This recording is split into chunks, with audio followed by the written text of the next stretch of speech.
Mga boss, ating basahin to. Galing yan sa Facebook ni Senator Amy R. Marcos. Bongbong ako to, kung ano-ano na nakikita mo ading.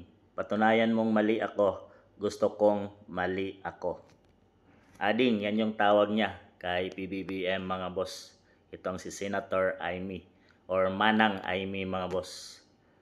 Dito mga boss no, ay marami ang nagde-depend kay Senator Amy, lalo na yung si Auntie Claire na walang katotohanan ang pinagsasabi nitong kanyang kapatid na si Senator Amy Marcos mga boss no, tungkol sa kanyang inilabas nung INC rally na pinatunayan at sinabi niyang gumagamit ng mga illegal na pinagbabawal itong kanyang kapatid na si Ading mula noon pa, pati yung kanyang pamilya mga boss, mula noon pa hanggang ngayon. So hinahamon ni Senator Amy na patunayan na mali ang kanyang pinagsasabi. Ano bang dapat gawin? Ano bang ibig sabihin dito ni Senator Amy Marcos? Simple.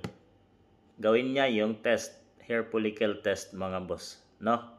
Ganon.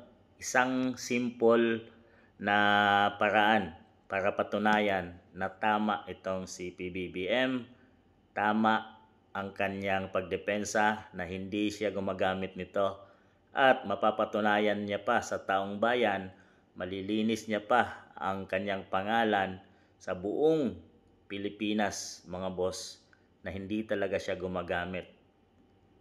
Patunayan niya at magpa-test siya. Ito lang ang ibig sabihin dito ng kanyang ate. Gawin niya ang tama para maklinis na ang pangalan niya.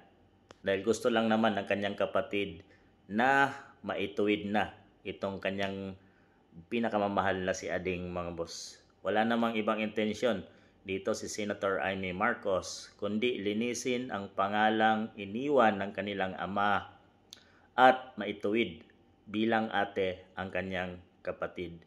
Siguro inaawa na rin Senator Amy sa kalagayan ngayon ng ating bansang Pilipinas. Korupsyon, talamak na.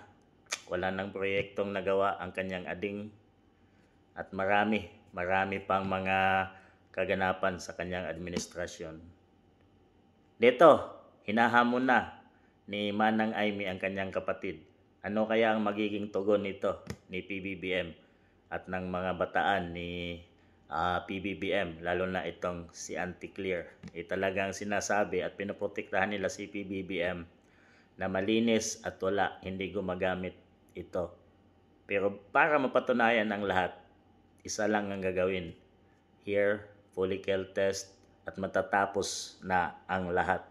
Magiging hero pa at maging bayani pa siya sa mata ng taong bayan dahil mali ang pinagbibintang at hinala ng lahat. Dito malilinis niya ang kanyang pangalan. Yun lang ang gusto at hamon ng kanyang kapatid na si Manang Amy Marcos.